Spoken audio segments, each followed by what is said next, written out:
The village of Umthakathi sits about 40 kilometers from Durban, far enough from the city that the old ways still hold weight.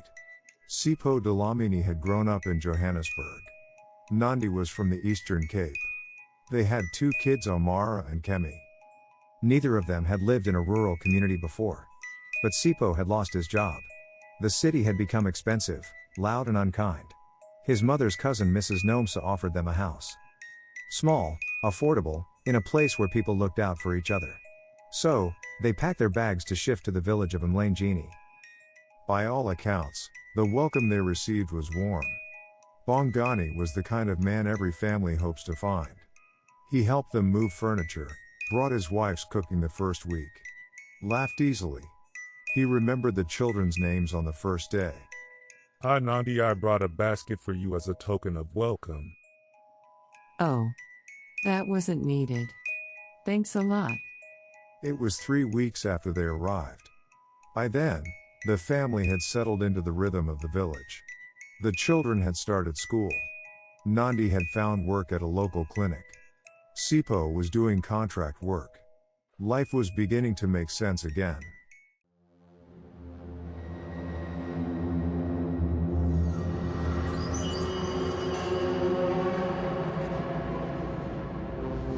Amara. What happened? Who did this to you? No one, Mama. I was sleeping.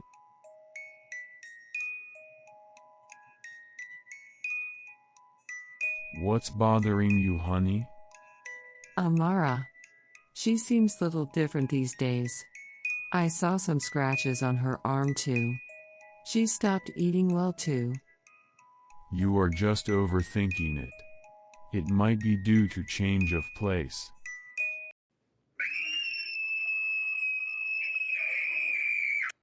The doctor found nothing wrong. Blood tests, normal. No fever. No infection. Clinically, a perfectly healthy child. Thus she was returned home. Then, on a Tuesday morning, Nandi went to wake Amara for school. Amara, my baby. Wake up for school, my dear.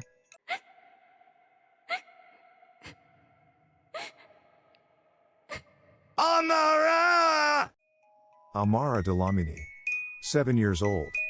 Found unresponsive in her bed on a Tuesday morning.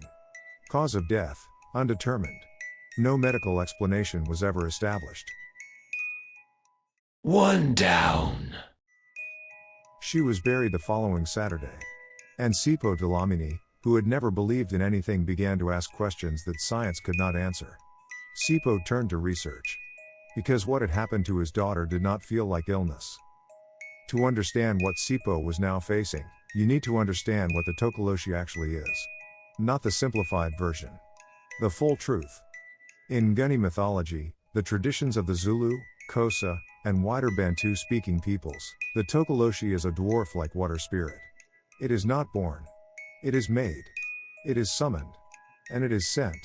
It can become invisible by swallowing a stone. Or drinking a specific water. It moves without sound. Particularly gravitates toward the most vulnerable. Children. The elderly. Those whose guard is down. Sipho had quietly begun asking around the village. Discreetly. About the history of the house. Dada, I am dreaming about football. My friends back in Johannesburg. About Amara, alive and laughing. Immediately, Sipho realized that he read somewhere that the Tokoloshe shows brutal happy dreams before he takes your soul away. Kemi. Show me your room. Now.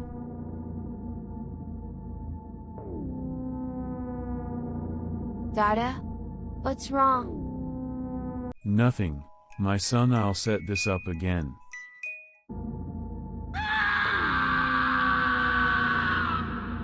Kemi fell ill 4 days later. Kemi Dlamini, 13 years old, went into a coma. The doctors called it a cerebral event. Unexplained. He was alive. But barely. And Sipho understood something now with absolute certainty. He had to fight back. Mrs. Nomsa gave him a name. Reluctantly, quietly.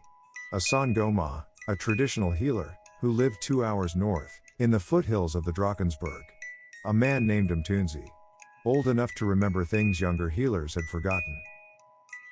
You came about the small one. How did you? Sit down, son. I have been expecting someone from that village for some time.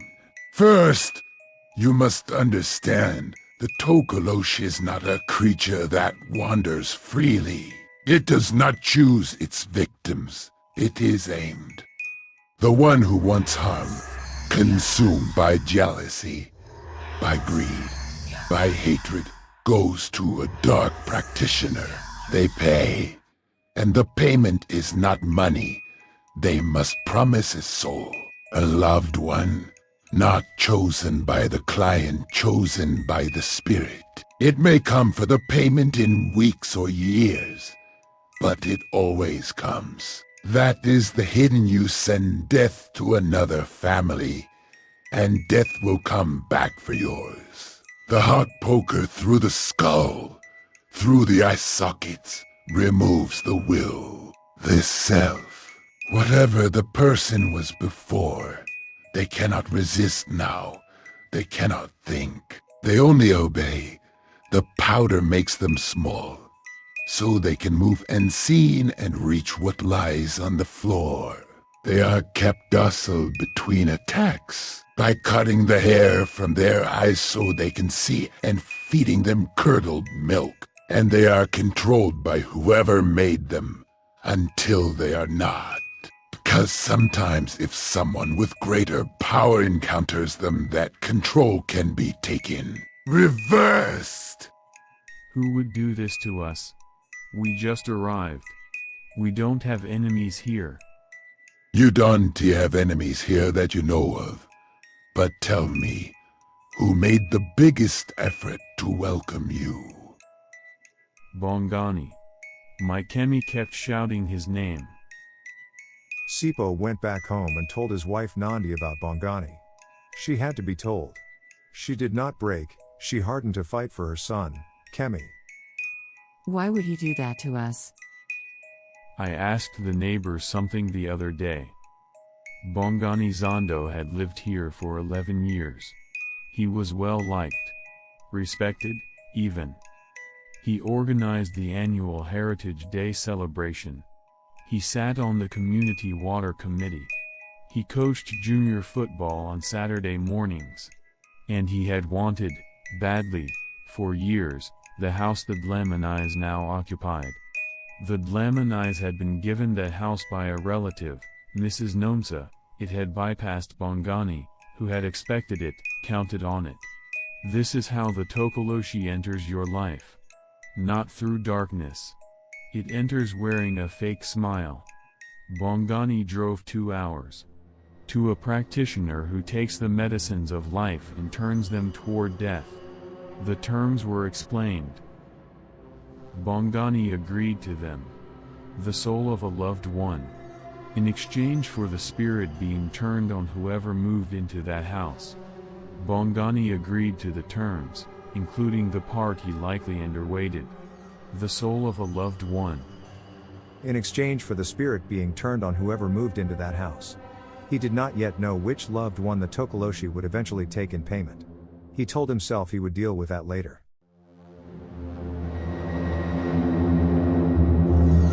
He took Nandi to Umthakathi the next morning.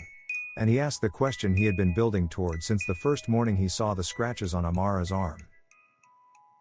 How do we stop it? To stop it, you must understand what holds it and what breaks it. There are 3 layers: the physical protection, the spiritual intervention, and the source, which is the only permanent solution. First, the physical. Every bed in your home must be raised, above reach of Tokoloshe. Bricks under every leg. It is protection, not cure. Second, the spiritual. A sangoma with true calling must come to the house, with muti, specific plants, burned at the threshold.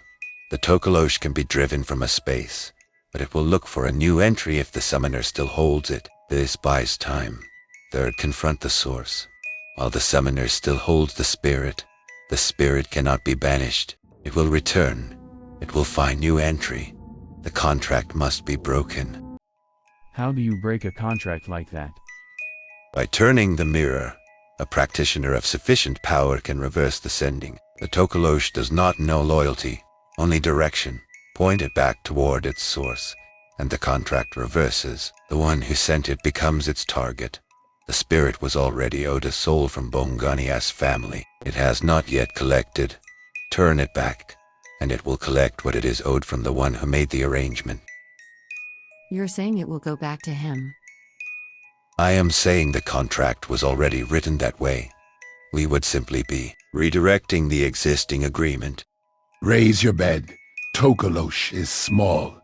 It cannot climb high. Salt burns its flesh. The mirror reveals its true form, and this will bind the creature to Bongani. Trap it. Force it to see him. I will put an end to dark power that Bongani brought upon you. Sipo drives home and places bricks under all four legs of the bed. He draws a thick line of salt across the windowsill and door. They told me the village was safe. They lied. He positions the mirror to face the bed. He places Bongani's basket in the center of a ritual circle on the floor. Sipo, my brother, you're making the right choice. This land, it has bad energy for you. Sit, Bongani. Let's sign the papers.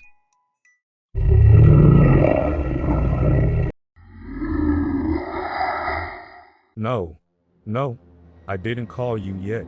Go back. You sent it, Bongani. But you forgot one thing. It's hungry. And I'm protected. Sipo angles the mirror. The Tokoloshe sees its reflection, but the reflection shows Bongani. The creature freezes. It sniffs the air and smells the fear on it. It smells the link. The Tokoloshe turns its head slowly toward Bongani. I am your master. I made you. Obey me. But the Tokoloshe is a creature of chaos. Sensing the protection on Sipo and the weakness in Bongani, the link snapped. The predator turned on the prey. The Tokoloshe screeches and launches at Bongani and drags him towards the salt circle. Bayala Kamthameli, return to the sender. Bayala Kamthameli. The Tokoloshe dissolves into black smoke, which funnels violently into Bongani's mouth and nose. Bongani convulses, clawing at his throat. His eyes roll back. He collapses. The room goes silent. Kemi had opened his eyes. Kemi spent 3 more weeks in hospital before coming home. He does not remember the coma. Amara was 7 years old. She did not survive. No reversal, no ritual, no confrontation can return what was taken first. The Tokoloshe is as old as jealousy. As old as grief. The monster is not always the thing beneath the bed. Sometimes it's the one who greets you with warm smiles and hugs.